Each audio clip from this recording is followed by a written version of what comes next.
June 22nd. That's it. Yeah.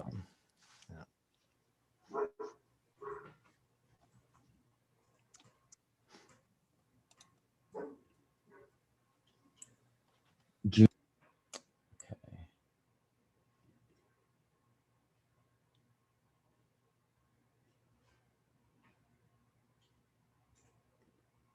Here's Paul. All right. It's a Monday. Monday. Everybody Henry. coming in. Good morning, Paul. How are you? All right, buddy. I'm good.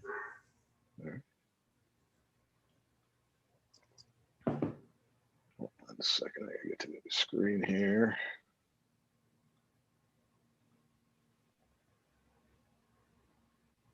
I haven't done with Zoom meetings in so long. It's weird. I was just saying how I felt rusty getting the show started. I haven't been at my desk in so long. I've been traveling and working. Yeah. I feel rusty at this, but nonetheless, we're up and running. We're just waiting for everybody to come in. The rest of the gang is joining us here shortly. Excellent. Where all have you been traveling to? Jeez, man. Well, I was working on the Biden campaign for like 10 weeks. So I was right. Delaware. I was in Wilmington, and then also my family. We took a road trip and we drove the entire PCH and the 101 from Los Angeles to Vancouver, and stayed in Canada for like a month, and then drove all the way back down. So just been doing some epic road trips. Nice. Yeah, I saw that. How was the Biden? How was working on that campaign? It was amazing. Obviously, it was a huge, I feel like, highlight of my career, an amazing thing to be a part of, and it was cool to work with a crew of some of the best from like all sorts of different worlds from around the country. We were doing it was the first presidential virtual studio, that he could use, and so it was a lot of fun. Hang on, here comes everyone. We've always wondered how Master Tour would fit into a campaign environment, as is, or if that's worth going after. Well, we'll see, man. Let's talk. There's definitely ways that Master Tour is advantageous to a lot of situations. Just organizing teams and structure, right? Right. Security-wise, though, I wonder if that would be a whole new box of. Man, dealing with Secret Service is a whole other thing that, it's a good and a bad thing. They they make the place very secure, but it's also they take control of everything. Right. All right. Who were we missing? Good morning, MJ. Morning. Hey, guys. Hey, good morning. Great to see Paul, Sators. How you doing? See you guys. Good. How are you?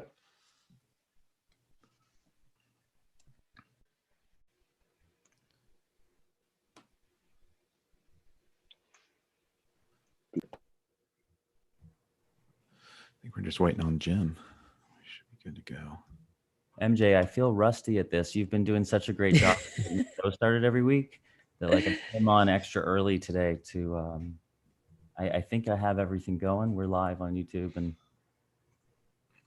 I think everybody's here. Are we waiting on Jim? Is Jim joining us today? Mm-hmm. He should be. Okay. Good morning, everybody. Good to see you all. There's a lot of names I haven't seen in a while. Just a coupling.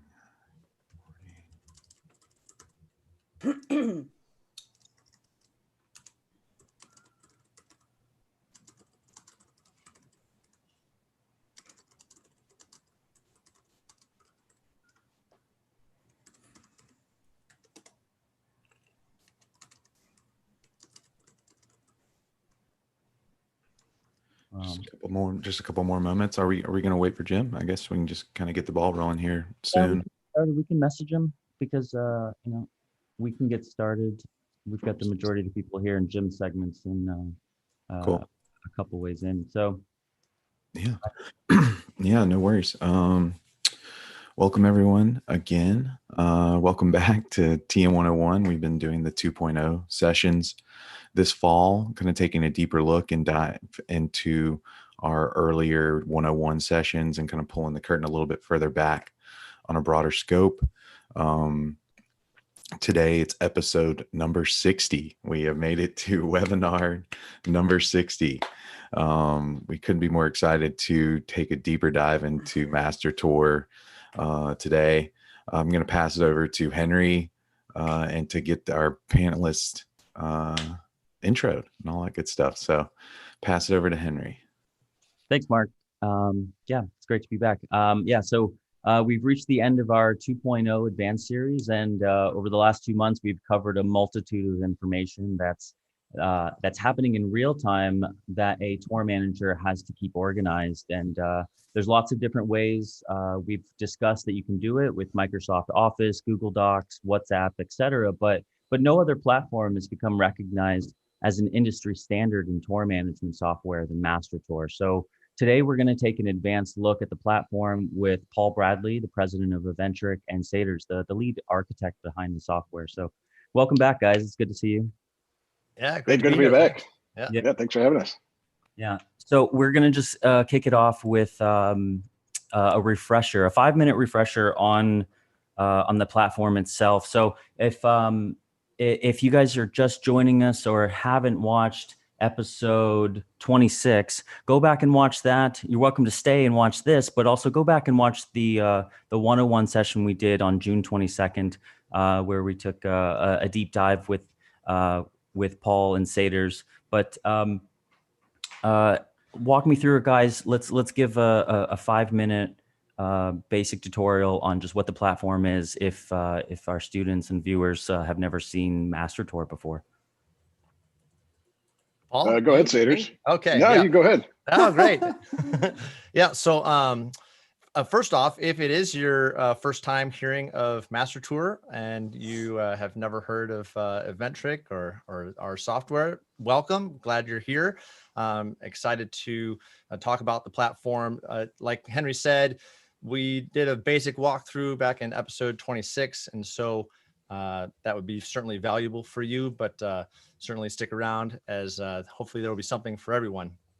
Master Tour is a cloud-based software platform that is designed for individuals who are organizing group travel to collect and assimilate and communicate those logistical details to the group members who are traveling. And so it was born out of the music industry. And so there are some aspects that are focused on the music industry, but it's used by all kinds of industries: sporting, political, entertainment, authors, family vacations, you name it. So I like to brag that I used it on my my 2-month honeymoon. I wrote everything out in Master Tour. Absolutely. Yeah, it works to keep all kinds of information organized. Yeah, that's right. I know someone who's using it for a hiking excursion currently. Yeah, there you go. Right. Yeah, maybe that's our pivot. Yeah, right. So there's 3 aspects of the platform. There's a desktop application, there's a mobile application, and then there's the website that you can see the information from. There's 2 types of user accounts. There's essentially a paid account, which we call our professional users, and then there's a free account, which is our mobile users. The professional users are the types of accounts who are putting details into Master Tour. That type of account is typically the tour manager, production manager, the user who's really collecting all of the information and communicating it out. And then, of course, the mobile free users can be anybody from artists, crew members, bands, bus drivers, wives, girlfriends, significant others, whatnot. So as we're going through today, we'll be looking at both the desktop software, mobile app, and the website. So you'll see a taste of all of those. Again, if you are brand new, you can go on to our website, eventric.com, sign up for a 14-day demo, no strings attached, full features, and you can check everything out that we're going to be talking about. Amazing. Did I miss anything? No, that's great. I highly suggest to our students you check it out. 14 days to look at it is a good time. And, I think if you want, it applies to previous homework sessions that we've put out there, so you can actually use the software to practice some of the homework that we've given out in past months. But Adrian, go. I think you're going to take us into some of the advanced features, right? Yeah, man. So I love the fact that Paul and Sators are here with us. We've developed quite the relationship over the years. Jim Runge was the first person to introduce me to the world of Master Tour. And then I began to use it quite a bit. We all became very close because I was constantly calling them with functionality concerns on my bigger tours. And when I say bigger, specifically multiple parties doing multiple different, going places at different times. So we've got an event that's happening here. I've got an artist that needs to do this. My dancers may be staying in another place and also going to another place. And then the crew has a load in another hotel, a different venue. So there's a lot going on bigger tours, and the functionality wasn't supportive of multiple parties with separate routings and different events, and also visibility. There are certain A parties that don't want the rest of the team to see those moves. So we had some visibility concerns. So in the next gen, Sators was listening, and Paul and Sators and the team really, really ramped up for bigger, larger tours to do different stuff. So Sators, would you take us through what it looks like to use Master Tour when the artist has a show, let's call it MSG, that evening, and they've got some press that day, and obviously there's a load in and things are happening, and we might have some different events in different hotels. Yeah. So this is a great exercise because it's going to take us through a lot of different aspects of Master Tour that will touch on a lot of different things throughout the course. So, and just before I get too far, I want to echo what Adrian was saying, that we've got a great team of people at Eventric that are happy to help any of you with any questions. You can get us at support@eventric.com or support.eventric.com. We've got live chat. Call us any way that we can help. We're happy to. Eventric support is excellent. Honestly, it's the bomb. Oh, awesome. Thanks. Yeah. And I have to, just before you move on, I want to say one thing. There are times when we might be in flux and things might be happening and there's a functionality issue that we're having. Many times I shoot out an email and I say, I'm in such and such a program. I'm doing such and such a thing. This thing is not sitting center on the page. When I print, it goes away. It's got an anomaly. Can you help? And I promise you an answer comes back. So for sure, I give you guys all the props in the world, because you're interactive and responsive in real time to the needs of your clients. Great. Go Sators. Thank Thanks. you very much. That's awesome. Yep. Okay, so let me go ahead and start sharing my screen here, and we'll look at Master Tour. So what I've set up for us today is well, I went to a random band name generator, and it spit out the band name Deaf Pigeons, and so that's going to be our artist for the day. It's got to be a medicine, right? Yeah, what kind of music is that, Sators? What genre? It's a cornucopia of styles all blended together to appease the taste of as many as possible. All right, so we're gonna say, like Adrian was saying, that they've got a big show in New York City, and anyone who has done a show with a band in New York City knows that it's not as simple as just doing a show in New York City. You'll have some sort of press or interviews or whatnot. And so for the sake of today, we'll say that we are going to have a tour stop at Madison Square Garden. But the band, well, actually the artists, the Deaf Pigeons, are also going to be performing on Jimmy Fallon, Tonight Show with Jimmy Fallon. So there's, we'll say that they have a tour crew that is going to be setting up audio, video, lighting at Madison Square Garden. We'll say that there is a backline crew that needs to go to the NBC studios to set up the band gear, but also set up gear at Madison Square Garden. we'll say that the Deaf Pigeons is our artists, and so they're our primary A party type individuals. But we'll also say that they have a backing band as well, so that'd be like a B party type of group. And yeah, so that's like a 30,000 foot view. So I have so if we're looking at Master Tour here, I'm really in a vanilla type setup. I haven't done much in this organization. You can see that we've got a single tour 2021. We've got one date in here right now, travel day on February 1st to New York. And there's not much in here. So let's first start off by looking at the organization settings. And so we click the little cog gear icon up here.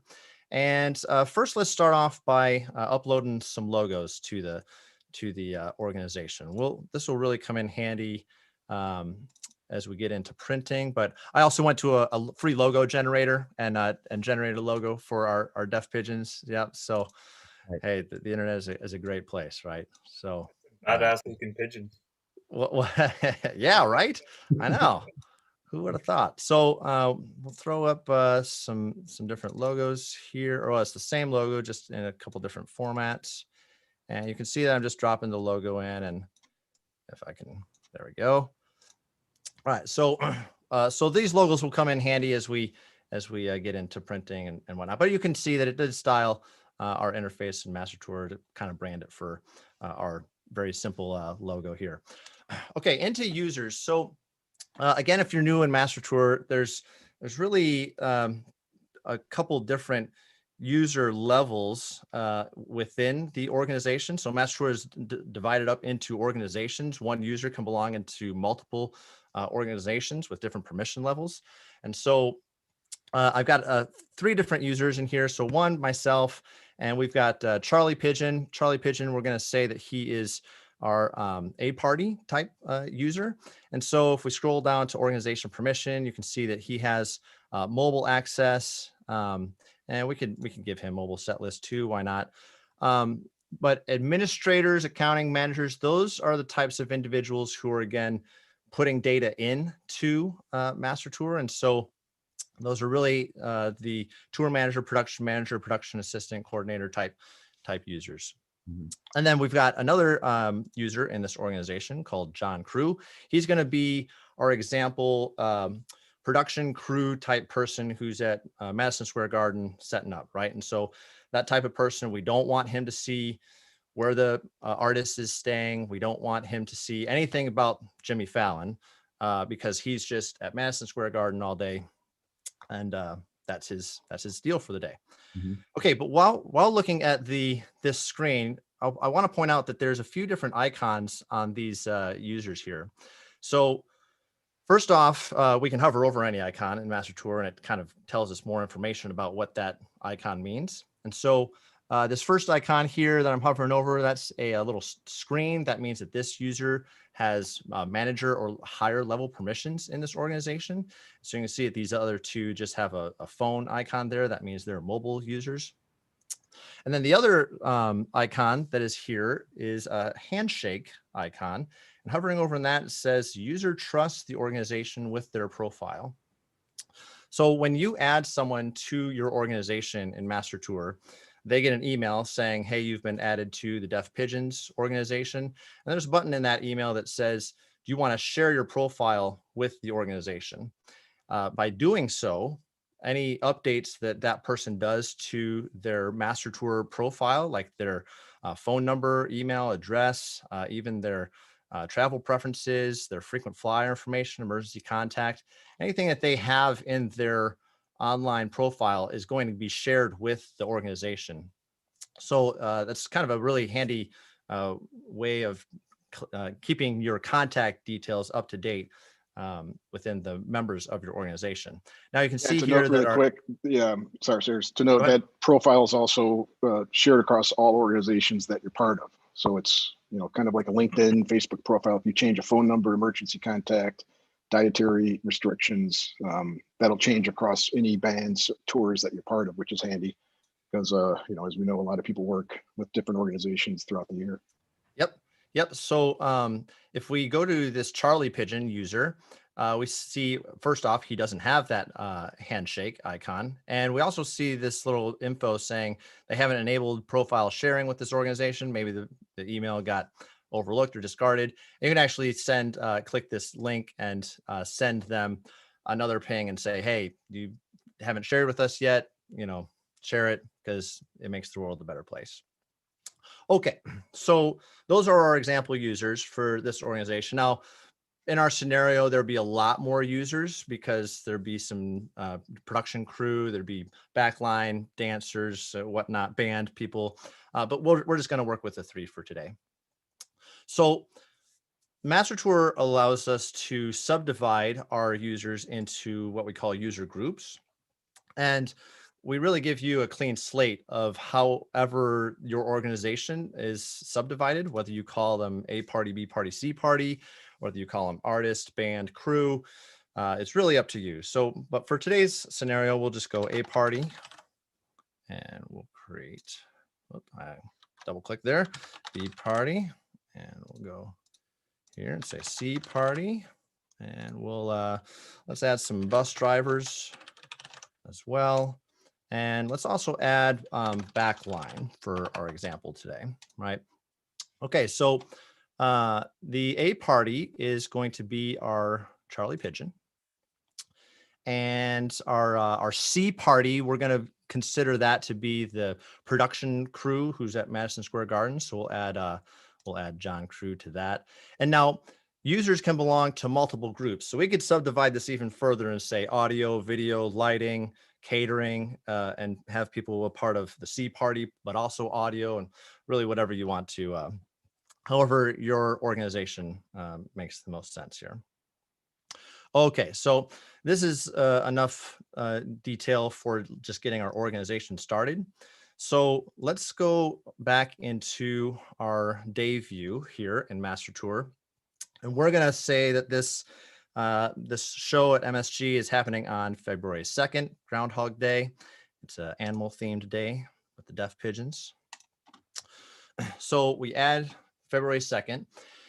And now Master Tour asks us, okay, what is this day? Is it a show day, day off, or travel day? It's going to be a show day. And so we'll type Madison Square Garden. And that's going to search through the Master Tour database and also Google.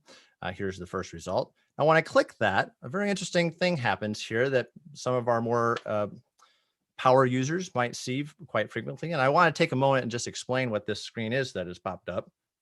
It says multiple records found. And so what this screen is telling us is that across all of the organizations that you belong to, multiple instances of Madison Square Garden have existed. So that might be that it's multiple times within one organization. It might be multiple times across all the organizations that you currently belong to. And so it's giving you the option to pick which version of this Madison Square Garden record do we want here. So it's trying to guess to figure out what we're wanting. And so it says, hey, here's a Master Tour version that was updated a year ago. We keep a big database of venues and try to keep those records up to date. And so certainly there's a lot of details there. If we look at this other record, it's, oh, well, this is the Hulu Theater at Madison Square Garden. That's not what we want. And, or this one is the theater at Madison Square Garden. So you can see it's trying to guess based off of searching Madison Square Garden. But here's one that I created yesterday, and it has a bunch of details in there. So we'll go ahead and select and work with this one. Okay, so we've selected it, Madison Square Garden. Great. Looks great. So we'll hit finish on that. And now we have February 2nd, Madison Square Garden. Now we know that this is not the only place that an event is happening for today. So we'll hit our events and we'll go ahead and add NBC Studios for the Tonight Show. So NBC Studios. Okay, there we are. And I only have one instance of NBC Studios. And so that's why I don't see that multiple records found. But you can see now that's added in. If we go back to our dashboard, now we see our map between our two different venues, Madison Square Garden and NBC Studios. Okay, so certainly the most complex aspect of this day is the schedule. And so let's get to the schedule portion and start to put some details in here. Now, I have two values that I try to hold on to when doing data entry. And one is that I want to put the data in as few number of times as possible. If I can put it in once in one place, that becomes the single source of truth. That is ideal, right? The second value that I have here with Master Tour is I want my mobile users, when they look at their schedule, to only see the details that pertain to them, right? So even just be separate from the whole security aspect of not wanting a-party details seen by the crew, I want the crew that when they look at a schedule, it's the schedule that pertains to them. Likewise, I want the backline guys that to see the schedule that is accurate to them, and it's even more so the artist, a-party. I don't want them to get their schedule cluttered by load-in details and things that just don't simply pertain to them. So we're going to achieve both of those in this one organization. And here we go. All right. So by default in Master Tour, everyone sees everything. All right. And so if I just put in, let's say our show tonight is at 8 p.m. Right. So show 8 p.m. and we'll say it's going till 10. All right. So by default, everyone sees the show is at 8 p.m. All right. We can even see that here in Master Tour. It's saying this item is visible to all users. However, let's say that there's a meet and greet at Madison Square Garden at 7:15. All right. Well, certainly the meet and greet doesn't pertain to any of my crew guys. And so that's where this visibility field starts to come into play. All right. So visibility allows us to take this item in Master Tour and make it only visible to the people that it pertains to. And so that's could be groups that we've created, or it could actually be individual accounts, or it could be a combination of groups and accounts. So we'll say that the a-party is the only one who cares about the meet and greet. And we'll throw some details in here, say 50 people, no autographs, photos only. All right. Of course, I can barely type when people are watching. All right. Okay. But this, we haven't touched on anything with Jimmy Fallon yet. And that's really where the really complex part starts to come into play. So let's start looking at that schedule. So we're going to say that Jimmy Fallon load in is 9:45 a.m. And we'll say it goes till 11 a.m. Okay. Now, visibility, the load in for Jimmy Fallon is really only pertaining to their backline people, right? And so we're going to make that visible only to backline. Now, likewise, there's also a load in that's happening at Madison Square Garden. All right. So Madison Square Garden load in, we'll say that's 7 a.m. to 12 p.m. All right. Well, now that is only going to be needing to be visible by our C party, right? Okay. So let's keep going. So lots more things to throw in here. So let's say band call time is going to be 10:45 a.m. at Jimmy Fallon. And we'll get down to our visibility. That's going to be our B party, but also our backline guys might want to know when the band call time is. Okay, so we'll add both of them to that. And let's see, there's going to be a Jimmy Fallon sound check. At Sators, for shits and giggles, add the bus drivers. You're making me nervous. Oh yeah, of course. Did I added their group, didn't I? Did I add their No. group? I did add their group. All right. Well, so let's say that there's going to be breakfast, because the drivers definitely want to know about breakfast. So that's at 6 a.m. to 10 a.m. and that's confirmed. And that's going to be the C party and the bus drivers, right? Okay. And sure, load in. Bus drivers are going to want to know about that too. Sure. Okay. All right. And guys, Sator's really blowing through this for the demonstration purposes of this. You can spend all day on the minutia of breaking up who sees what. This can go on forever. It's super handy. just know, so like me, I just said add the bus drivers, but really you can break up who sees what by however your organization needs the information to flow. Yeah, and That's right. Okay, so I'm just going to throw in just a few more things here. So we'll say that the Jimmy Fallon taping is at 5:30, confirmed, and that's going to be A party, B party, backline. But this one is a little bit interesting that it's also really kind of a publicity item. Let's say that Jimmy Fallon is actually going to interview them interview the artist before they play. And so we'll say it's a TV interview. It's approved. It's going to be the Tonight Show. And interviewers, Jimmy Fallon. And notes, be ready to answer questions about ABC, whatever. Okay. Okay, so yeah, that's a good enough, I think, for our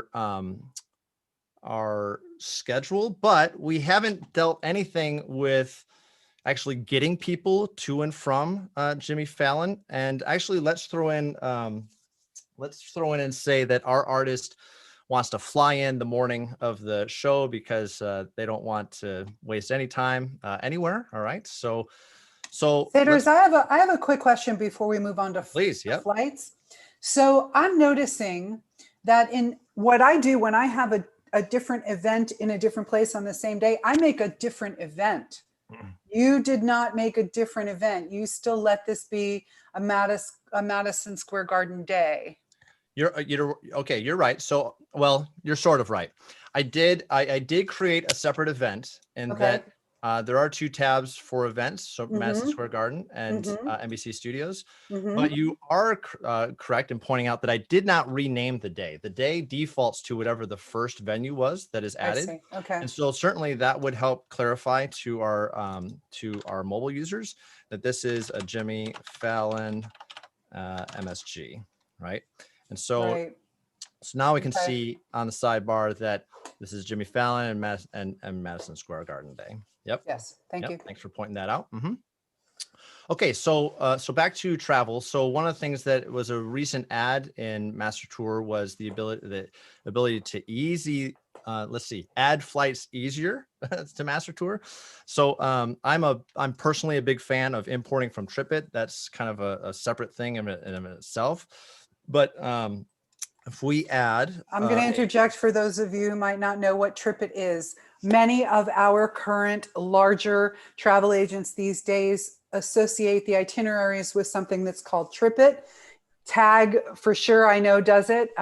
You can download, you can sync a TripIt account with your Master Tour and then forward, like literally if you're forwarding someone an itinerary, you can BCC TripIt and TripIt will put it into your online account and then you can go to Master Tour and sync it in.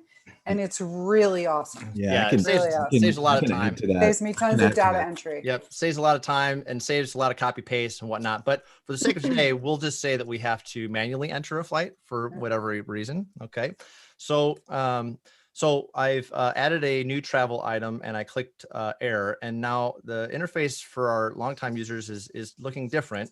We're just going to click add flight, and we're going to say that this is they're going to fly in on United Airlines. Flight number 296.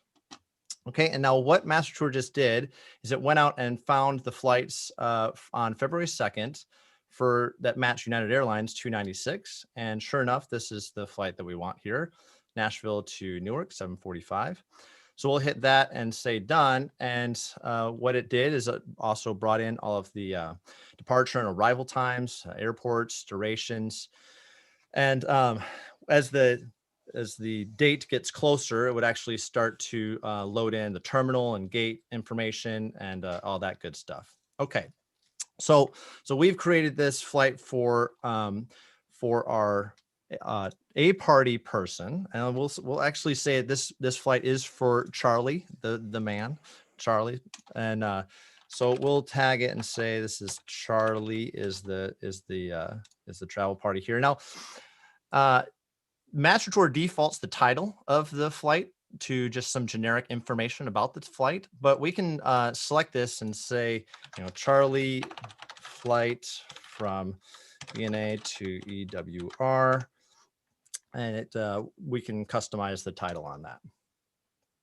Okay, so if we look at our schedule, we see, okay, yep, there's Charlie's flight.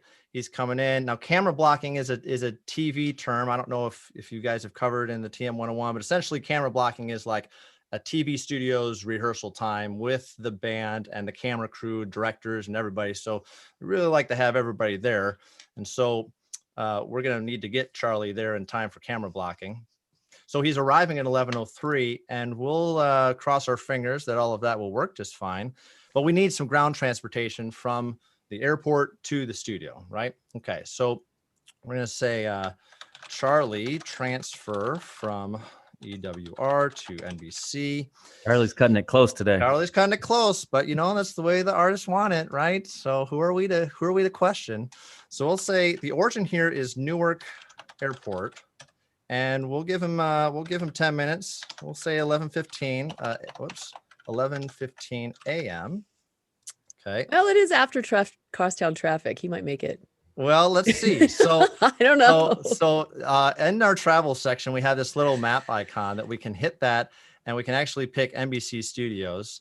And what'll happen there is Master Tour just went out and determined from Google a conservative estimate of if we left Newark Airport at 11:15. We would estimate to arrive at NBC Studios at 11:58. So just like the artist wants it, right? So yes, get them right there. Okay. But we have not assigned visibility on this item yet. And so we'll make sure that we tag Charlie in this. Okay. And again, I'll point out that on the sidebar over items, you see this icon that is two little people. One's kind of faded out, another one solid, and hovering over that, it says visibility applied. Okay, so anytime in Master Tour we see that icon, that means that not everybody sees this item. Only certain people see this item. Okay. All right, so back to our schedule. We see it's getting a little messy, and that's pretty typical for a day like today, but there's Charlie's ground transportation transferring to NBC. All right, now, after camera blocking, Charlie isn't going to want to be wasting his time. So he's going to want to go to a hotel and sit around. Okay. So this would be an A-party hotel, right? And so let's add a hotel here for him. And we'll say that he's staying at the Mandarin Oriental in New York. Okay. So I'll get that screen again saying multiple records are found. You've used the Mandarin Oriental. They're all really about the same to me, so it doesn't really matter. I'll hit select. Okay, and hit select again and give it a moment, and it pops up. And so again, we want to make sure this visibility is only for our A party because it's the A party hotel. We don't want anybody else seeing that. But while we're here in hotels, let's say that we've got some bus drivers staying at the Holiday Inn. In Secaucus? Secaucus, yep.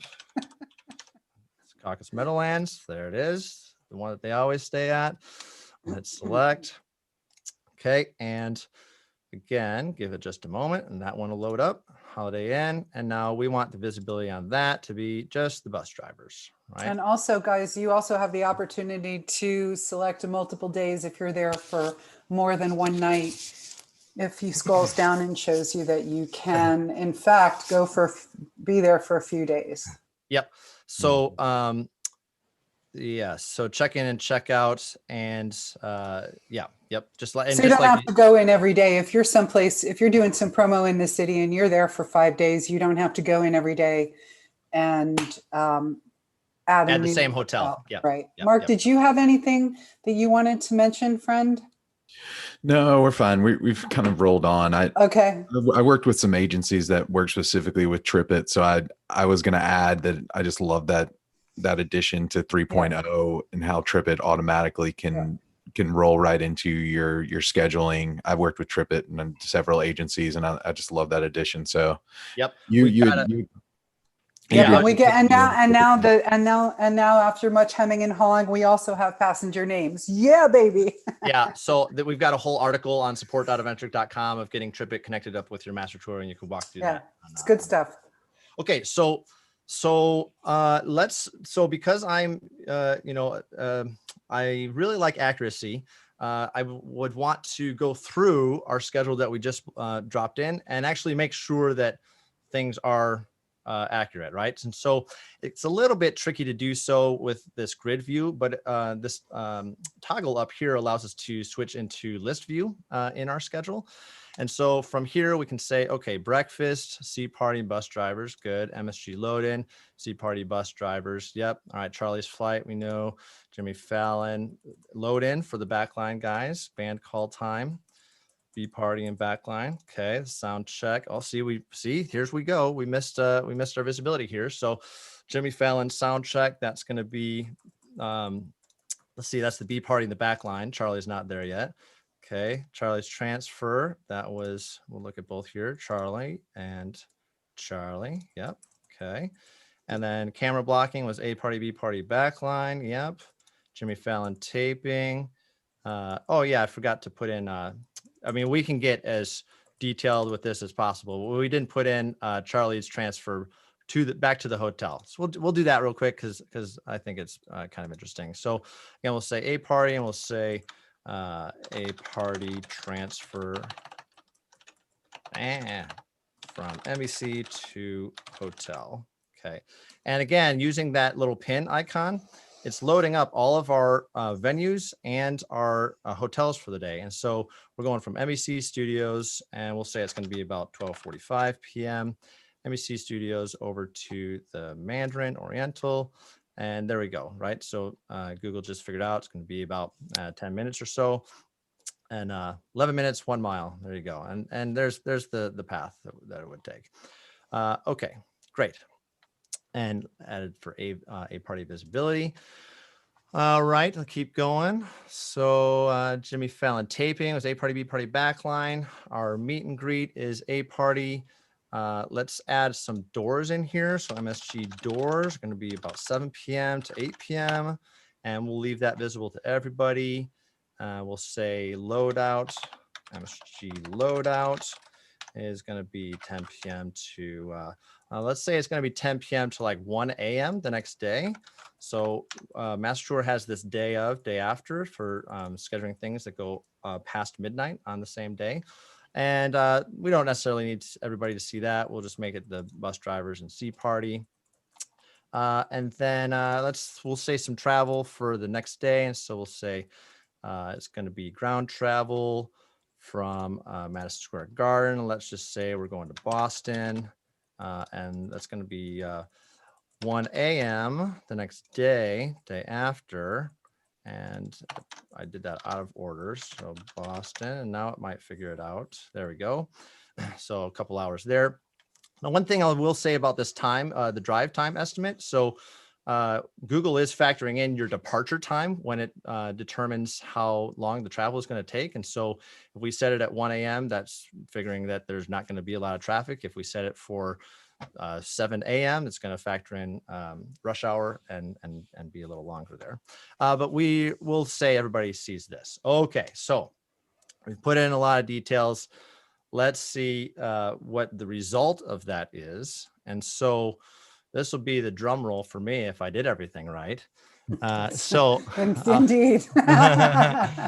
I'll switch over. I'll switch over to our web portal, which is like I said, you can log in at eventric.com, and I'm logged in as our Charlie Pigeon, our A party guy.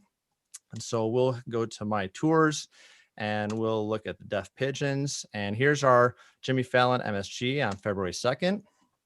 All right, let's see if the schedule looks right for them. So here we go. It's just their flight, just their transfer, camera blocking, and then transfer to the hotel. Yeah, we didn't put every single schedule item in here, right? They need to go back from the hotel back to NBC, but Jimmy Fallon taping, and then doors back at MSG, the meet and greet, the show, and the drive, right? Hey, that's looking pretty good. All right, so just for the sake of argument, let's say we log in as that crew guy who should only see the stuff for MSG, right? Drum roll. And here we are.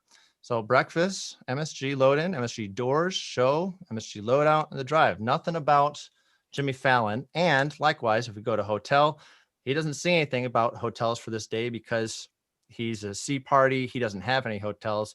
But if we were to go back to our Charlie at Deaf Pigeons, is that what And I'm then hearing? if you're an admin on this tour, like if you're working with a colleague, production manager, tour manager, you guys see everything.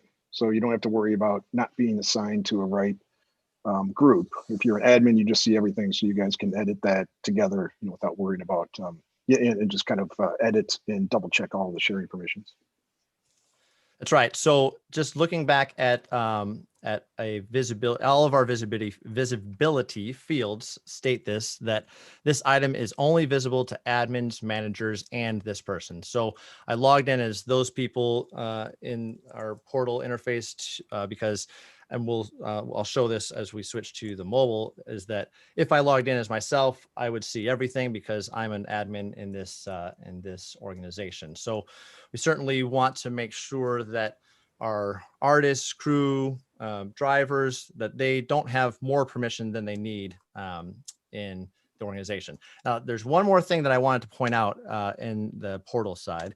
So I'll switch back over to that. Now, like I said, I really only want to put things, put the data in as few places as possible, right? And so we've just put our schedule in one place, and that's Master Tour.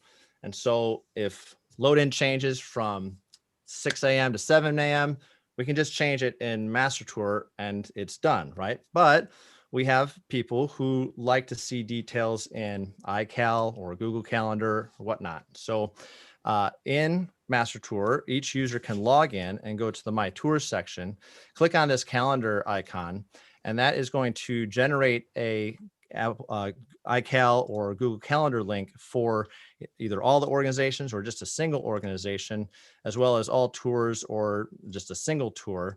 And that's going to, and then either one summary item for the whole day that has the details within that item or individual schedule items. Hitting next, now you have a link that you can drop into your iCal Google Calendar. Now, the reason why this is within a portal and nested under the user's login is because this iCal link has visibility applied to it. And so the items that that person sees in their iCal or in their Google Calendar are filtered so it's just their items. So we discourage copy pasting this link to everyone in the organization. We don't want to copy paste one single link. We want each person to generate their own link so that they get the benefit of visibility for all those items. So, all right, cool. Sators, I have a quick question. Yes. I think that was a super informative and useful run through. One thing I use a lot is the attachment functions. Yep. And I'll typically use those for dumping any pertinent information that can be shared with my crew, things like venue specs, parking maps for my bus drivers. I'm actually just blanking on this personally. Can you attribute the attachments to a certain group, or is that just a general? You can, yep. And so there's a couple different levels of attachments. There's attachments at the day, as well as the tour and the organization. And so I just grabbed a random tech pack that happened to be laying on my desktop. And so by choosing that file, I can set visibility, just like I can set visibility on any other item. So for example, parking maps could be just to the bus drivers, but your tech pack might be C party bus drivers. Your after show food menus might be just the A party. Yeah, or don't assign any visibility and everybody sees everything, right? So, yep. And that's a way. And that's also a way. And that's also a way. Yep, that's also a way.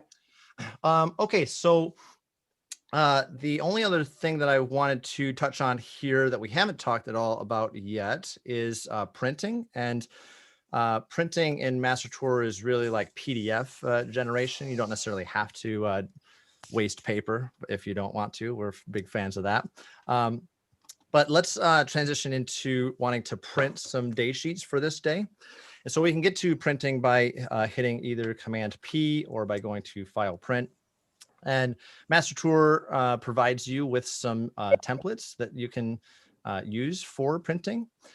And so if I just use the first one here and hit print on that, you can see it gives us all kinds of details here.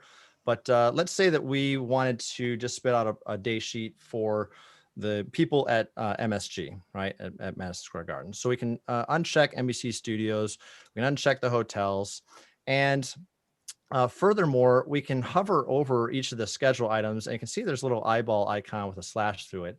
So if we click on that on any item, it's going to remove that from the schedule, and it's not deleting anything. It's just hiding it on this printout that we are currently working on. I find this to be a super this whole feature right here is very, very useful and I use a customized day sheet. So I'm really happy when I'm able to toggle between, because frequently we are sending day sheets out. I might have to send out 3 different day sheets.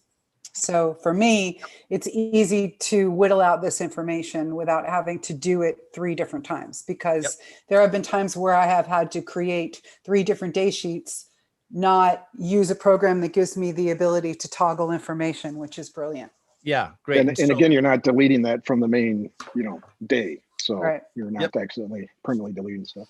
I would also say spend some time in advance of the tour, add it into your advancing time to build out a couple of templates that you are going to use on the tour, because when you get to the day of, you're just going to want to hit print and then delete what's relevant and print your documents. And maybe you might have a different looking one for your days off or your press versus your show day, but just spend that time when you have the time in front of your computer in advance of the tour, and you will thank yourself again when you're mid to it. So I'll just spend 5 more minutes here on the printing. So once you have generated a print preview, it is editable, and so I can type here and whatnot and change formatting.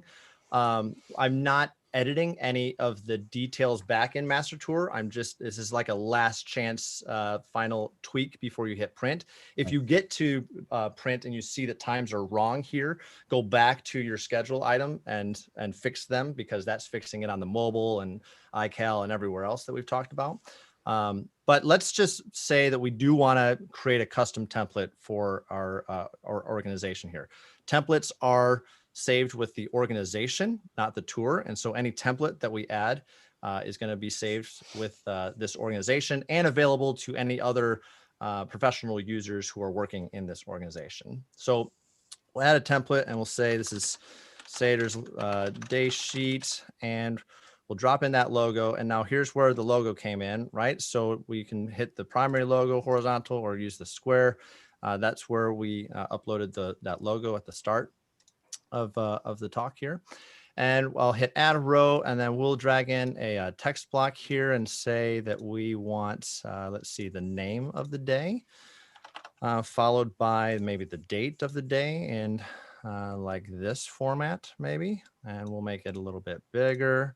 And let's just hit print preview here and see, okay, yep, so Jimmy Fallon, MSG, Tuesday, February 2nd. We're getting somewhere.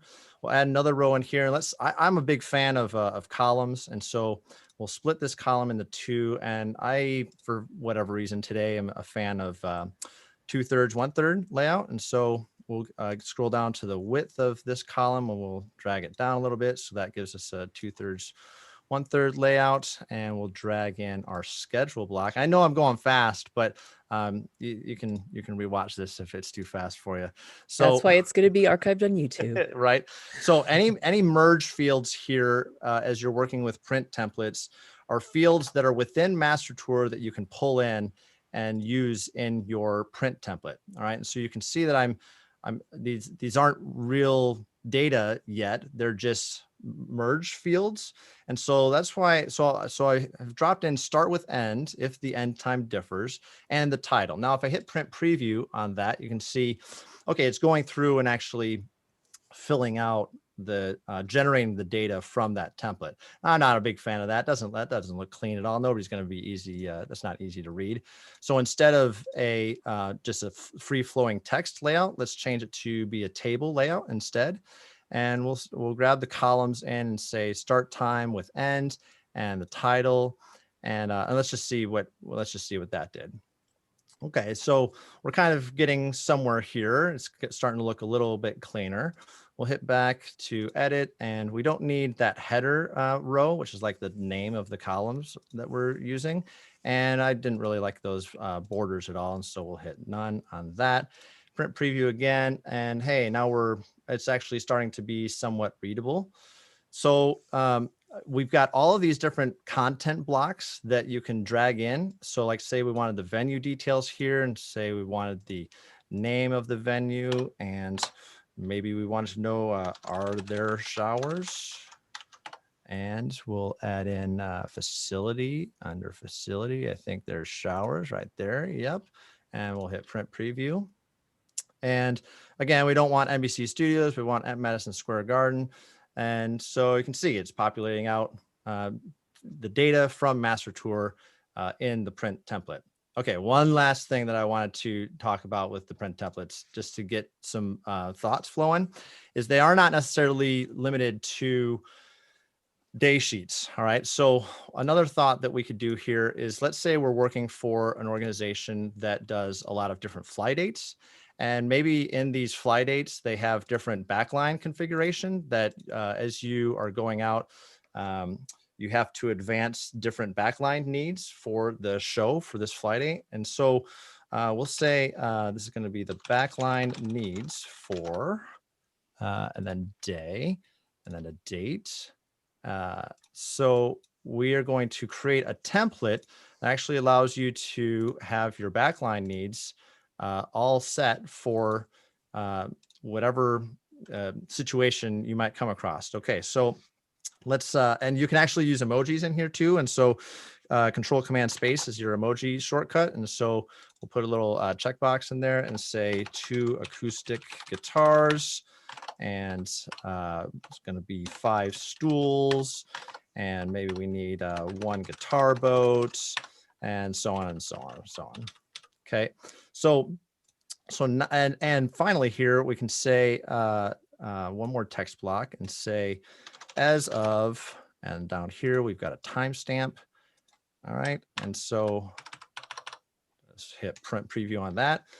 You can see that we've just generated what looks to be a custom backline sheet for this show, February 2nd, printed December 7th, and we can hit print on this and it'll spit out a PDF that to the promoter and to the people that we're sending these documents to, who always care to get the most latest and greatest, is going to appear like, hey, they customized this just for my show, when really we just have a template in here that we just hit print on. So that would be totally applicable to the day we set up with Jimmy Fallon. You know, sure. You're going to take the little bit of backline pieces you need to that, while the rest is at MSG. So that's amazing. I've never seen that feature.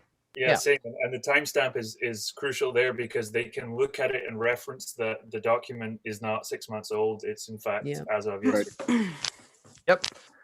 So great. So that's a big long look at the desktop. We can switch over to mobile if there's any other questions. I don't know what the real quick. So there's also the templates. Right. You can pretty much build anything you want, but another big one that's used a lot is customizing the guest list. That's a very specific thing on a tour by tour, how people like to print that or PDF it to the box office. Yep. So that's very handy. Yeah, so we didn't I also use the travel report to group all, so that I can have an overview of all of the travel, particularly when we've got big travel days coming. I can look at it and make sure that everyone is accounted for. I can also send them out so that folks can know, because you can never have too much information. I also tend to pull an itinerary, regardless of whether or not I'm making tour books these days. I like to pull that PDF itinerary from Master Tour and send it out so that there is a PDF that, and also, as you know, things change. So once you print a bound book and a proper itinerary book and distribute it, that's the book of lies for the duration. However, in Master Tour, if a whole segment switches or things change, we have the opportunity to change it in Master Tour and reprint a PDF and send it out and say, guys, the itinerary has changed. Please reference this PDF moving forward for correct information. It really allows you to just keep the flow of information. Yeah. And one other thing that I'll kind of tag on that is it certainly is also a potential benefit to train the culture of your organization to open up Master Tour and look at it on their mobile device. And that is going to be real-time data from the changes of what you put into Master Tour, right?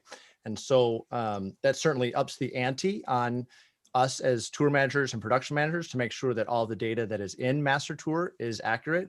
And so, as soon as something changes, make sure it's, into Master Tour as that updated info, so that everybody looking on the subscribed iCal, the mobile device, is getting the latest and greatest. And I think that's an important point. And Adrian, you mentioned Book of Lies there, and Book of Lies is an almost universal term in touring, and refers, if you're watching this and you don't know what that means, it refers to the originally printed tour book that you may have been handed at the start of the tour that has information that has now become obsolete or has changed. And always, and you will definitely come across attitudes that range from disinterested to almost outright aggressive towards Master Tour and whatever it is, it's your tour book, if you put it on Google Drive. And that comes from years of finding false information. So you are only as good as how well you keep your information updated. And exactly showing how complex and how amazingly integrated Master Tour is. But if you're not on top of your shit, keeping it updated, then people are going to stop looking at it. And that's right. That's where it breaks. And guys, the caveat for me is always, as usual, the day sheet trumps everything. Watch your day sheets. Yeah, that's true. Amazing. I don't think I've actually printed. I don't think I've printed a tour book maybe since 2012. There's a few rogue drivers maybe sometimes out there that just don't have like smartphones that I've had to print, but I've been able to save thousands of trees by just pushing everybody to be able to open Master Tour. And like Doug said, if you're on your shit and you input and have the data in there, then you get to be that tour manager that just says, check Master Tour. Check Master Tour. Yeah. And I had answered in the chat, what I've done as well as set some visibility for the tour book. For example, for like bus company, like their dispatcher, I'll just have the schedule and the bus driver hotels. So it's nice. So you can give that group just the visibility they need to see. And then, management would have everything. And so you can set it for different offices that you're working with. So you don't necessarily have to send them a hard copy of a tour book. It's an amazing tool to use early on when building the tour, because the itinerary printout that you can generate for the whole tour to use in your quoting process with vendors is great, because it's really accurate to the dates, and they can look at everything down to the detail of like where the buses are going and such. So mileage and the quoting process gets a lot cleaner and more defined. But what are we doing? Also, just to Henry's point really quick, I use Master Tour, whether any other person is looking at it, I quite often use Master Tour to begin a very organic friendship with my tour.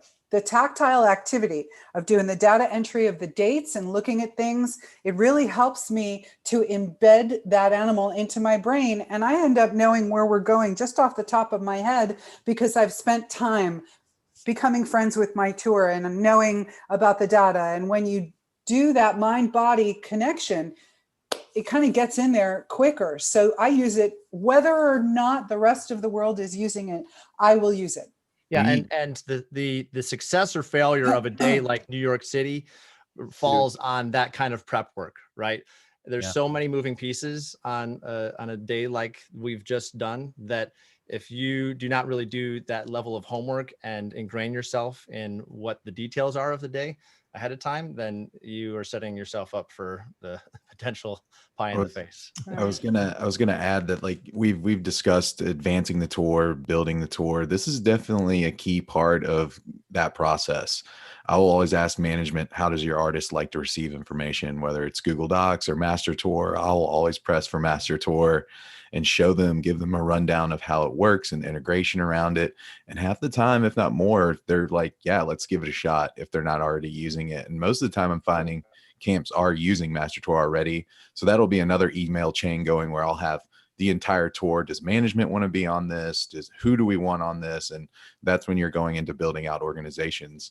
Like Henry said, if you do go back to our earlier Master Tours, we do talk about building organizations and things like that. So yeah. So the one last thing that I'll say is in regards to different ways that people have tried to achieve what we've done here in Master Tour is some different strategies in the past were to create an entirely separate organization for your A party and a separate organization for your B party and C party and so on. I'm not a big fan of that because back to my original value of I only want to put the data in once and have one source of truth. If we're dividing our organizations into multiple camps, then now when load in changes or something changes about the day, we have to remember, oh, I got to change it in 3 different spots in order for everybody to be on the same page. Another strategy that is attempted is to actually duplicate the day in the tour. So Master Tour would allow you to have 2 different February 2nds here, right? One for Jimmy Fallon and one for Madison Square Garden. Now, I'm not a big fan of that strategy because if we think about how our end crew people are going to receive that data and look at the data, they're going to have to be flip-flopping between Jimmy Fallon and Madison Square Garden to figure out what their schedule is for the day. What we've done here is had one source of truth. It's one schedule for each person. And I feel it's the cleanest and most efficient way to go about it.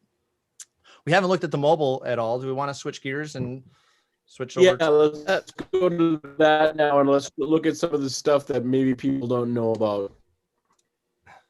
Great. Yeah, well, Sarah's setting up the other thing that Sators illustrated that we recommend doing is even building those templates so that you can see, during the advance process, all of your data.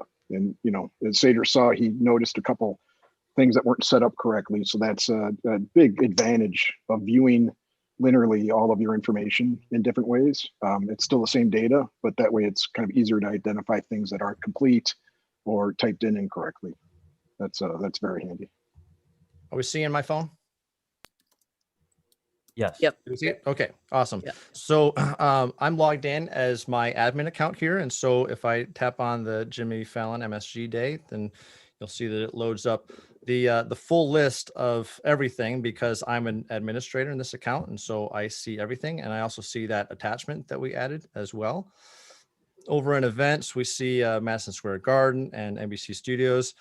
A handy thing here is anywhere that there is an address listed, you can tap on the get a ride and it will take you over to Uber and set you up with an Uber ride to that location. Now from Indianapolis to New York, it's going to be awfully costly. So we will back out of that. Again, the hotels, because I'm an admin, I'm seeing everything. So I see both the Holiday Inn and the Mandarin.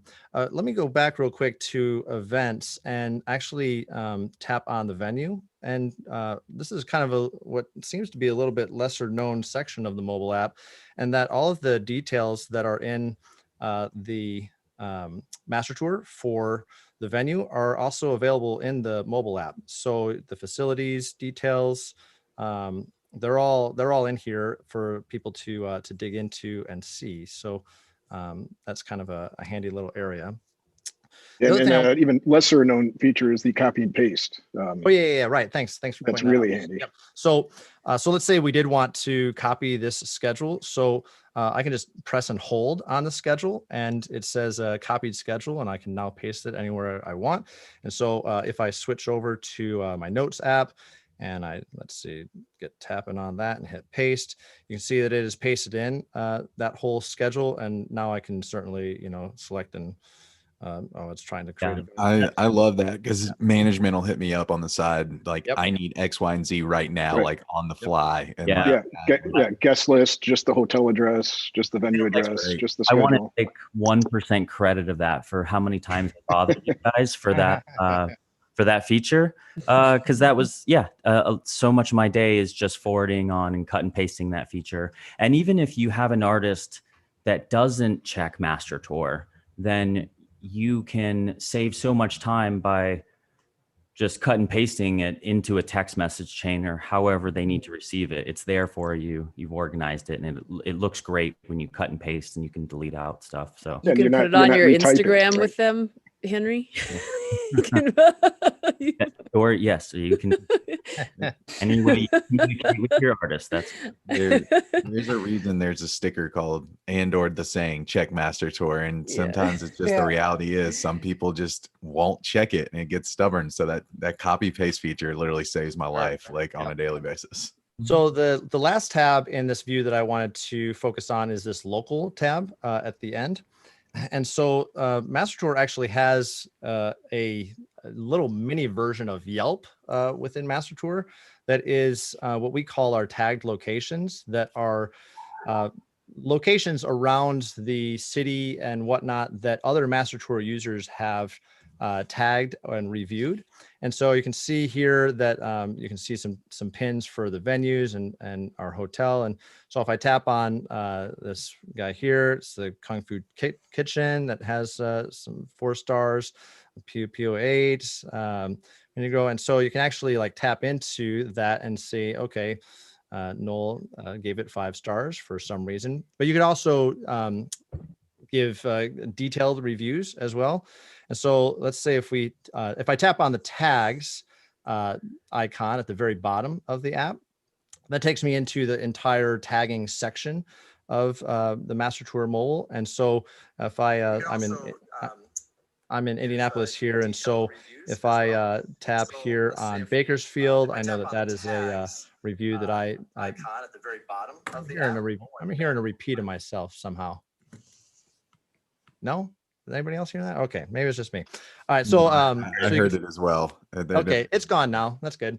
So anyways, you can see that I posted a review about this item, this location in Indianapolis. So likewise, if you want to add and contribute to the Master Tour tag locations, you can search under the find and tag, and I cannot type pizza. We'll just type pizza and we'll search for different pizza locations around my area, and I can tap on it and say, oh yeah, that Pizza Hut Express, that's the one you want to go to. That is the one for sure. Or if you're coming up, you have your tour that's on the horizon, and you want to do some research and say, hey, where am I gonna find a good place to check out when I'm in New York? You can say on the road and search for pizza places that have been tagged by people in Master Tour in New York City, and you can see these are some of the places that have been tagged for that accordingly. Yeah, I think we want to encourage all of our viewers to go and add some local tags in their city, because this is a really useful function, especially on theater touring. Let me give you an example. We do a lot of cross Canada touring in the winter, and it's fine if you're in an arena and you have catering, but if you're on a theater show and it's -30 out and you're in Calgary, you might not have too many amazing food options right next to the venue, and you sure shit don't want to go walking for 15 minutes finding somewhere. And let's say you got your guest list in at 6:45 for a 7 p.m. doors, and you have a short window to go and eat. The last thing you want is the mental stress of opening Yelp, actually determining which of those places that have a good review are actually good and might be within rock throwing distance of your venue. So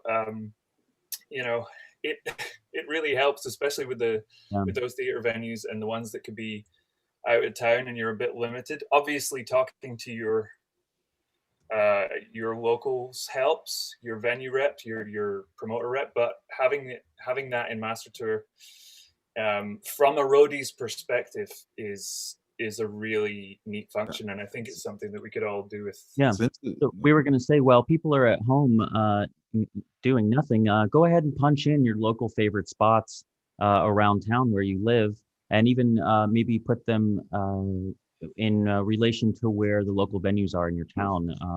And so we even thought it would be a good idea, like if you are a runner in your area, putting in runner recommendations or things that fit the after show food hours, putting it in there and just being able to tell the tour when they come through, hey, like check Master Tour for the after show food options. I input them myself. That's a power move as a runner. So not just the not just the food, but it originated from getting the places for equipment, backline rental. I mean, it's this kind of generated from that idea, like where is there a place after doors that we can rent some gear.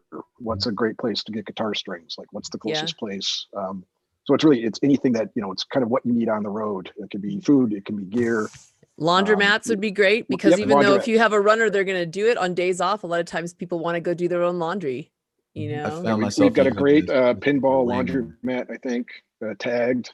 I think that's Detroit, but these are like kind of nice little, especially day off things to do that. If you're in a market that's unfamiliar, makes the day go by quicker. The amount of times I've been in a random city and some problem has arisen, be it a guitar amp has gone down at 4:45 on a Friday, or somebody's sick, or somebody needs something very specific, a harp, it needs a repair.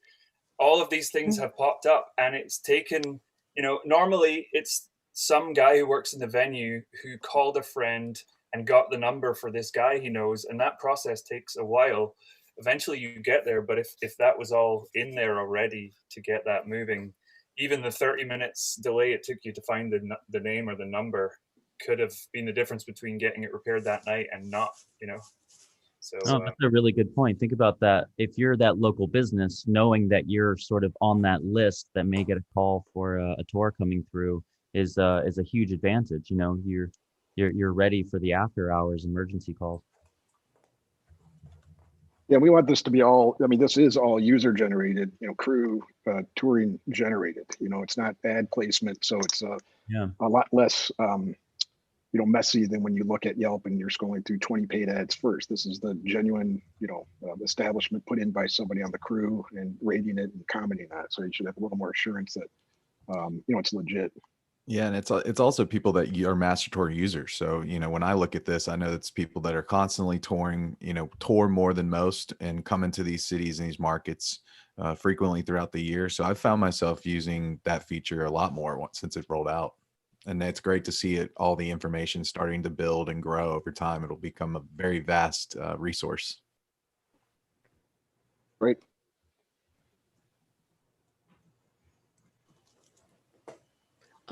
So do we have any more stuff to go through on the mobile? I think that's the end of my list. So okay. So I wanted to ask you, Paul, if you can talk about any new stuff you're working on, or is there any new stuff, or are we just going to start giving you ideas?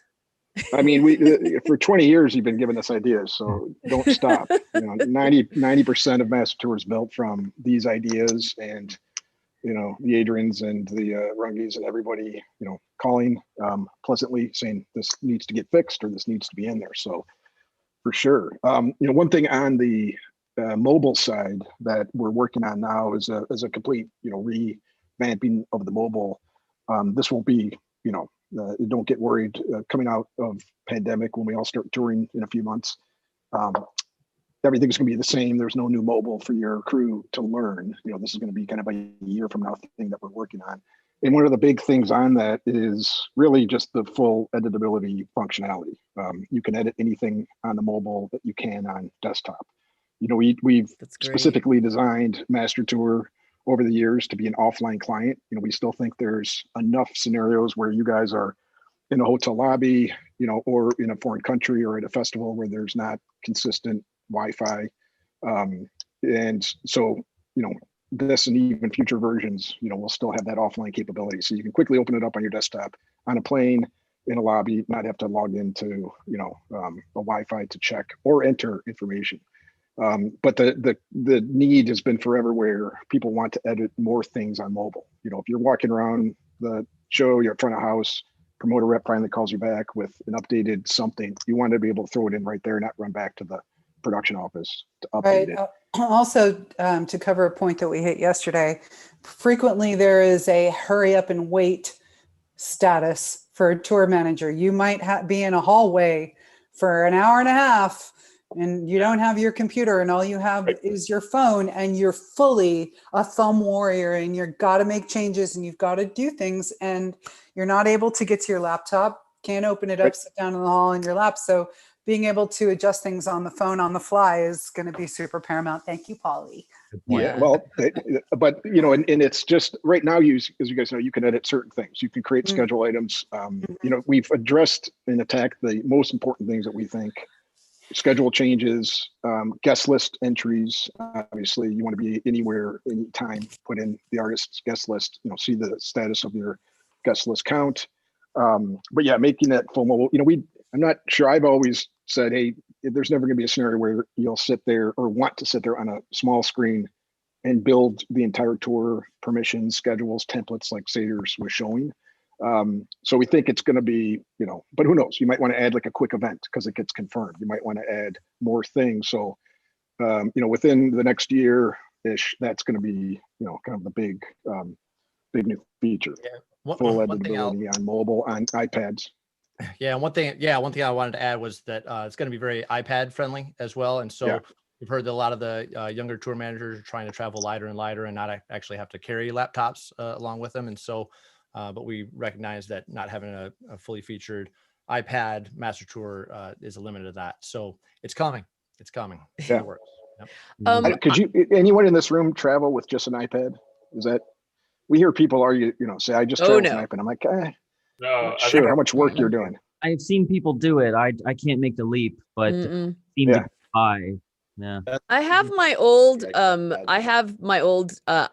I mean, my MacBook Air, like the 11-inch one. And I have taken that and I stripped it down so that I have very basic stuff on it, just my one email address and Dropbox. So if I just have a one-off, like I'm flying in and flying out, I will take that. If it's just like a one-off promo thing, but I would have to have a real computer. Yeah, that's as close as I'll get. The iPad Pros, you can pair a keyboard and a mouse to them. Yeah, it's a laptop.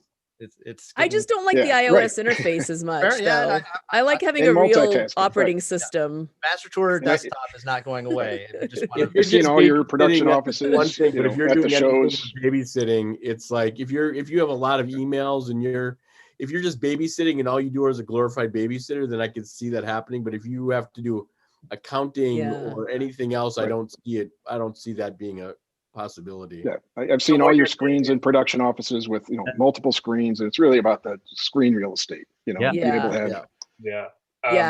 So I think the iPad is just for when you're in your bunk. It's 1 a.m. and you just start watching a TV show, and then somebody hits you with a guest request. I'm way faster on my phone than I am on my iPad, even if I have a keyboard. So it's unbelievable how much stuff and I have like the Google Drive app and Dropbox app connected to my phone. It's kind of ridiculous. So I have a question. There was a question that was really good in the chat earlier. It was from Elodie Dubois, and she said, when traveling to Australia and arriving 2 days later, let's see, we leave on the 15th and land on the 17th. Cliffhanger. Okay, let's. We couldn't answer that question. I know where she's going with this. I brought this up a million times with you guys before. It's the date and time. Date and time stamps. Yeah. The look is funny. Right. Okay. So just to, and I have the question pulled up here as well. So, right. So when leaving Australia, arriving 2 days later in Los Angeles, how are we able to do that in Master Tour? Okay. So let me start screen sharing again. And this is a great question too, especially for people who fly to Asia and then fly back to the States, dealing with the crossover. It did get a little confusing. I think y'all tweaked it a little bit on 3.0 and fine tuned it, but it definitely would get confused from time to time. It is a challenging one. Yep. So let's see. Let's delete what we did here, and let's create a new date for February 2nd again. And we'll say that this time it's going to be, let's say it's a travel day from Sydney to Los Angeles. Okay, so Los Angeles, California, United States. Okay, finish. Okay, so if we go to travel, and now with the new method that we have for adding flights, and we go to an air travel on February 2nd, so we'll add a flight, and I actually happen to look up a flight here that is United Airlines, flight number 842. Drum roll, let's see if this works. Okay, so this is found on Tuesday, February 2nd, departing 11:50 in Sydney to LAX. All right, so if we hit that and we hit done, so what it has done is it has added the flight that leaves at 11:50 a.m. in Sydney, arriving in LAX at 6:30, and with the time zone conversions, right? So this is only a 13-hour flight, even though it spans the date time. So if we look at the schedule back in our grid view, you'll see that it's technically leaving the day before. And so it's with our day here in Pacific Standard Time, it's departing at 11:50 in Sydney, but the arrival time is accurate to 6:30 a.m. in LAX. And so we can hit that and hit confirmed, and it is in Master Tour, crossing the date span using the accurate time zones for that change. Does that make sense? It's a tricky one to wrap your mind around because of the time zones, but the duration of the flight is only 13 hours, right? It's not 48. It's not, you're not in the air for 48 hours. So you got to work the time zones, but now having the entry of flights with just the airline and flight number, you can now get that punched into Master Tour accurately. Yeah. And of course, Sators the same thing for the return, right? Yes, absolutely. So, yep. I miss the good old days of having to type in to go look up what the actual time zone was for like somewhere in the Middle East, and it would try to generate that to like Pacific Standard Time. Yep. Try to work Sators, is it possible to see what it would look like in Master Tour when we lose a day? Coming back. Define lose a day. We lose a day when you're crossing the date line. Coming back. Yeah. So coming back from, let me make sure I understand you correctly. So coming back, so from Sydney to Los Angeles or Los Angeles to Sydney? Sydney to Los Angeles. Sydney to Los Angeles. Sydney to Los Angeles. Yeah, okay. Where you arrived before you left. Yeah. Yep. But so, it would just show. But it does it, right? It would do it. It would show the day, the correct time you landed. Right. That did it. It did it. Right. You lose it. Right. Yeah. And one thing I do from personal preferences, if I have any kind of travel that is going over a night, a significant travel like a flight, I tend to add it to both days' schedules. So if I have a flight departing at 6 p.m.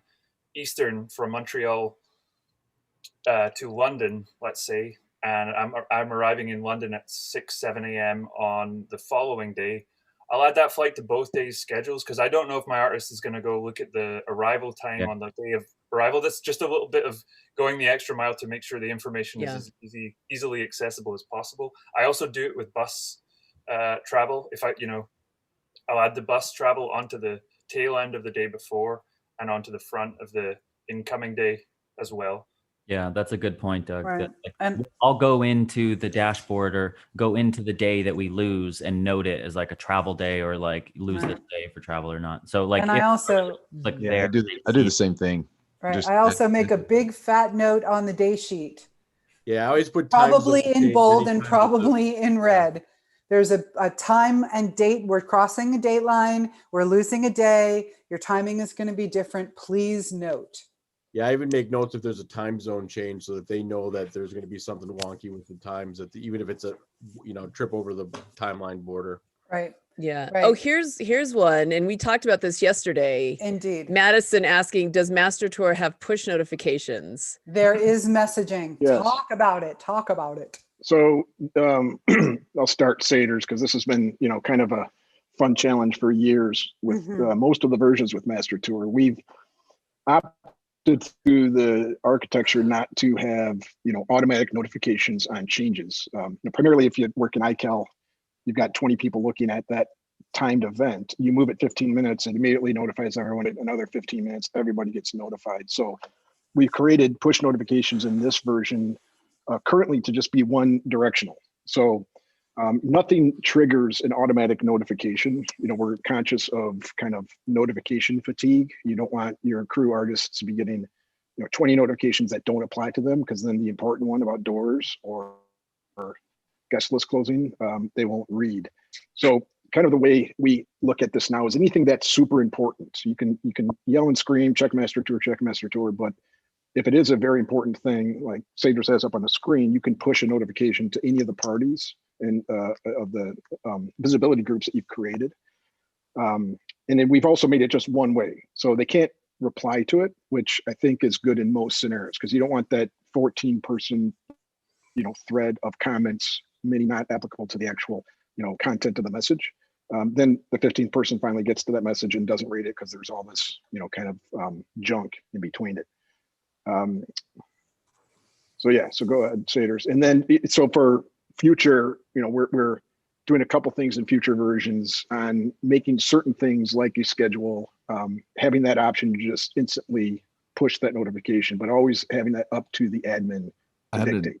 I had a note to throw out there, which I felt like was a brick wall I kept running into, was that your crew actually has to, you may have changed this now, but your crew actually has to allow those push notifications to come. I was sending messages through Master Tour for some time, and half the tour, if not more, didn't receive those messages because on their settings, they didn't request to receive push notifications, so they would never receive those. Yeah, right, Sators, because when they originally install it, they have to allow notifications, and some of us more paranoid people will just say no. And then in the grid in your users, you'll see that little handshake. So before you start sending the notifications, you can see which ones have successfully allowed those, to happen. That handshake doesn't actually indicate whether they've accepted push notifications or not. No, like I said, if you're going to tap into using push notifications, I would recommend just starting with a, hey, if you get this, come give me a high five. Just make sure that the communication channel is open successfully, and just to give you confidence that my guitar tech didn't get the message. Let's figure out on his phone. Oh, you got to go into settings and allow permissions for Master Tour to, display push notifications. So there's no indication on the crew list that says that they've connected to. Okay. Oh, I guess it says that they've connected, but not if they have push on or not. Sharing of profile details. Yep. Next up. Yeah. So back to new fun stuff. Most of this pandemic timeframe, we've been doing a lot of under the hood cleanup. And pre-pandemic, there was some great, kind of APIs, partnerships that we were working with, kind of all around Sators' ultimate dream of, the less data entry, the better. And I think that rings true with all of us. The less time you're entering data, the more time you have to do kind of the real important things of your job. So we're working with ways, with partnerships from everybody from booking agencies to promoters, Live Nation to the Ticketmasters of the world, if wanting, and this is an automatic thing, but to start pulling in certain data. So kind of in concept, one of the projects we started working on with a relationship with a booking agency is to pull in deal sheets, deal memos, confirmed routing. So kind of in a perfect relationship, in the flow of a tour leg being confirmed, you're not entering that date. You're entering it once it's been confirmed by the booking agency or management. And that has a lot of triggers. We the last thing we want is all of this information to just automatically appear in your master tour, because then, like Adrian was saying, you have this relationship with the data. The more you look at it, the more you're editing it, the more it's just kind of becomes second nature to you. So with that, without scaring everybody, we want all this information to be pulled in automatically, kind of at your confirmation, so that it's just, instead of typing everything in, you just say, yes, that's correct, pull it in, with all the different kind of sharing and notification preferences set up. That's huge. Anything on that, Sators, you want to touch on? The other big thing, yeah, nice. The other really kind of fun thing that we think will help, especially during the advanced process, is being able to communicate the advanced process, with the promoter, with the venue, online, kind of in a secure template. So the first phase of that, as many of you guys know, advancing out a master tour, we pull in a lot of the information for the venue from the data that we've collected about that venue. And a big update over the last couple of years is we've given the venue themselves, or the promoter responsible for that venue, the ability to claim that record. So if we're talking about the Metro in Chicago, the production coordinator of the Metro has kind of the relationship with that data. They can update it as many times as they need. Places like theaters, clubs, stage size, that's not going to change much, but contacts, phone numbers, certain things, updating kind of tech packs, will be nice to have on that venue side. And then when you build your tour, it's pulling in that information.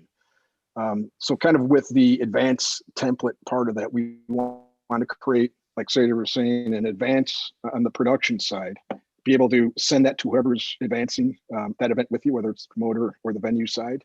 And then eventually having this kind of one-off screen online where you guys are adjusting, commenting, and confirming, finalizing kind of the advance, for that event. Two things on that. We think that would result in a lot less information being lost, a lot less errors just on version control. And also the ultimate goal, if you guys can imagine having, one kind of templated advance process for any size venues that you're working with. I mean, obviously we can all appreciate how much time that would save if every venue that you're working with, every promoter is using kind of that same advanced template, same tech pack. So on an average, 20 date tour that you guys are advancing, on average, you guys are probably looking at 20 different types of tech packs, 20 different advanced processes, whether the venue fills in the information for you, you fill in the information for them. We're really making a push in the next year to try to standardize that and just make it kind of a real uniform process for both sides to interact with. I think having both sides of the fence being able to enter in information and kind of meet those needs help both of us. And the in game, I love kind of like that link that's tied to your system that we're able to advance our shows a little more efficiently. That is on more of like kind of a Google Form style of updates, being like it's easy to navigate, it's easy to look at.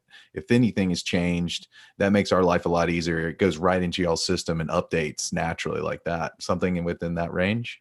Yeah, exactly. But one step further is that the form would be pre-populated with the data that you already have about the venue. So really the advance is just confirming or identifying, oh wait, this, we were under construction, now we have 5 dressing rooms instead of, 4 or whatever, right? So and that's great from a promoter side. I was saying yesterday, we were talking about this, having been an advancing promoter rep before, that's really nice because then I can just update, but I don't have to fill in everything new, because that's such a challenge sometimes when people send you a whole, I understand having been on the touring side, why everybody wants a standardized form, but I may be advancing 50 shows at once, so that's just really great, because then you can go through and update what you need to update.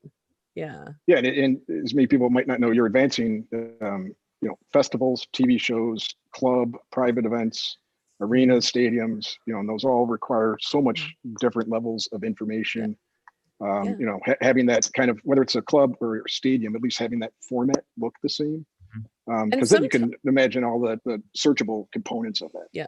Through the database, you can look up, capacity sides with certain type of shore power requirements, with certain types of, anything that we have on the venue, which is over 200 plus fields of information. We want you guys to be able to look up. So whether it's a show you're advancing or, contracting, you can see all of this data And we should mention too that this isn't specific to the US. Like you have venues, I mean, everywhere, the whole world. Yeah, you'd be surprised. Like I was just thinking that, Mark, you'd be surprised. you go to countries that I was like, "There's no way," and there was venues in these small little villages. What our people are crawling around. Yeah, we're around. Festivals. I'm starting to see festivals that aren't in necessarily like a venue. It's just in the middle of a field somewhere in Germany, and you guys have a record for it because that festival has been going on for years, and it shows up in Master Tour because others have been there, and so that's a huge feature. And you know, for a festival like Lollapalooza, that's just in the same place every year, like them being able to create that record and maybe own that information is huge too. Yeah, so we're really excited about that, and we're really starting to pre-pandemic. We're really starting to encourage and push, you know, the venues themselves again, or the promoters managing them to just go through and update everything. And so that's a goal, kind of, you know, until the next year, where you know we're going to encourage the venues to say, hey, let's get everything clean and populated as you can. Update anything that's changed in the venue, and this could include COVID restrictions, capacity restrictions. You know, different things about the venue that are new.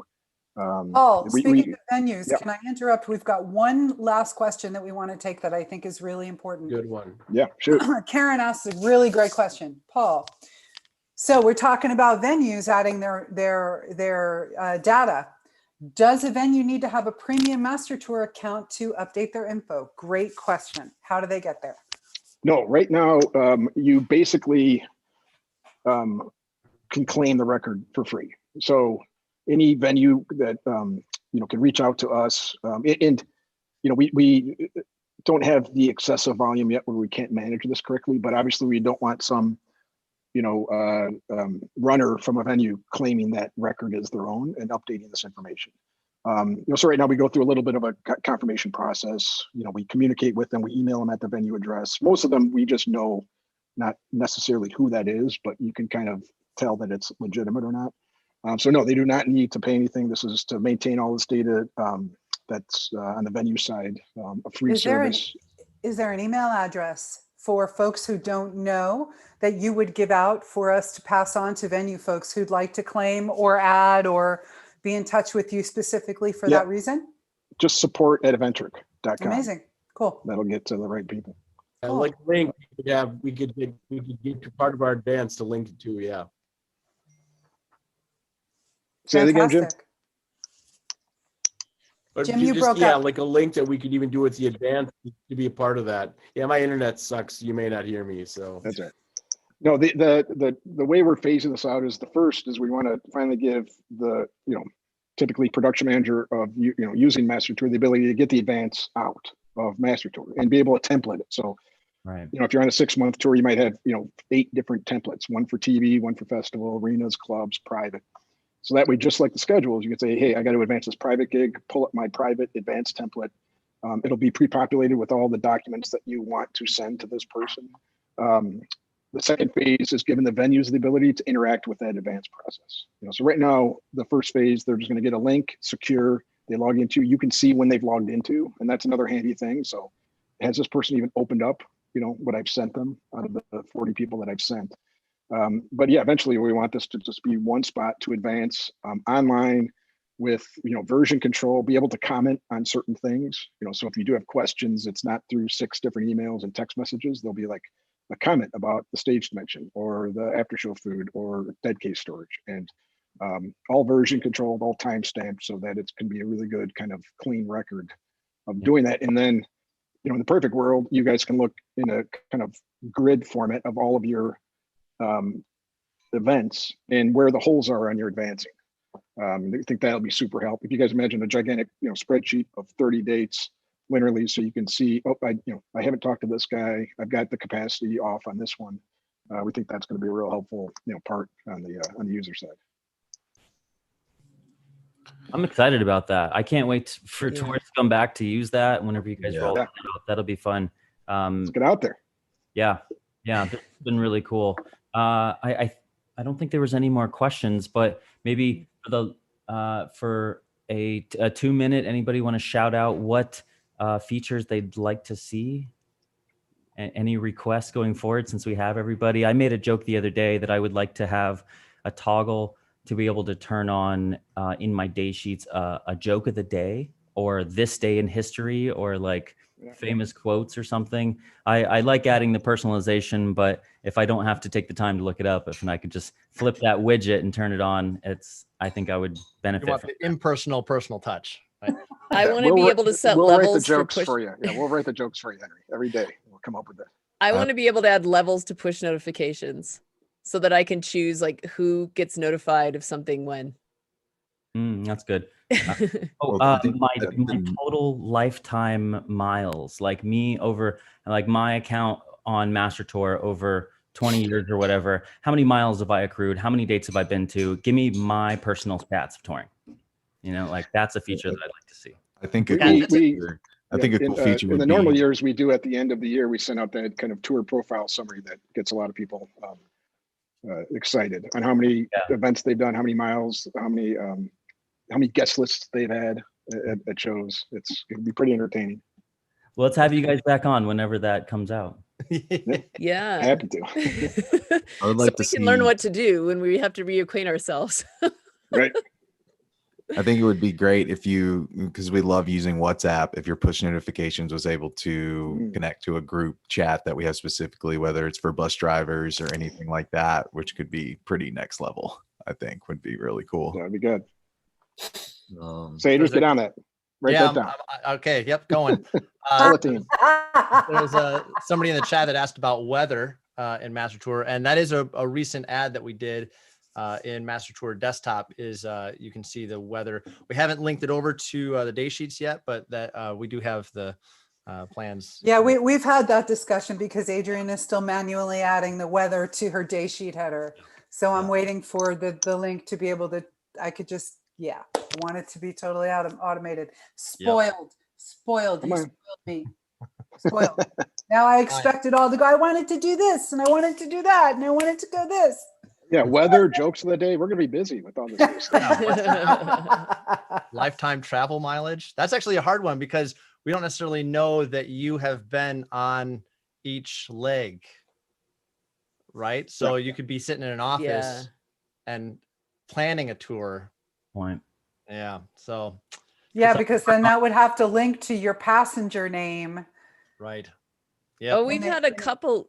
Things. Sorry, we've had a couple requests. I just saw something pop up during this time with cutoff time for like push notification for cutoff time for guest list. Yeah. Ooh. Or somebody said a notification that they've already reached the max capacity on the guest list. That's smart. Yeah. We have plans for those features on our side. Guest list cutoff and notifications with that. With a special feature for the lead singer hometown show. Go over the guest list notification and who has to tell You them mean that it's they're closed? That there isn't one? Yeah. New York, LA, Chicago, and the hometown show. Don't even ask. Great. Well, that's all really exciting stuff coming our way in Master Tour, guys. Thank you so much for spending the time to take an enhanced look at this. This was an amazing course. Sators, thank you for flying through a typical New York show day for us. That was an incredible scenario. But guys, thank you. We will definitely see you guys next year.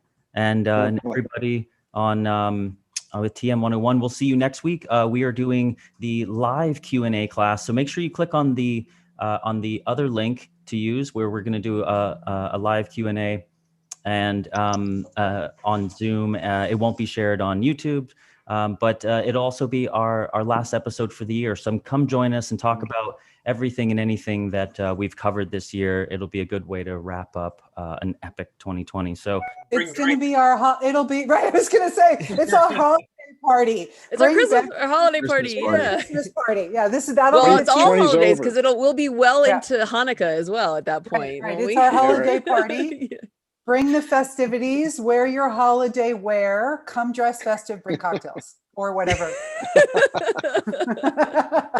That's right. It won't be archived on YouTube. It won't be archived. Cocktails. There will be no recordings. So get crazy. All right. Well, everybody have a great week. Be safe out there, and we'll see you. Thanks, guys. Everyone You guys are great. Thanks. Waving us out.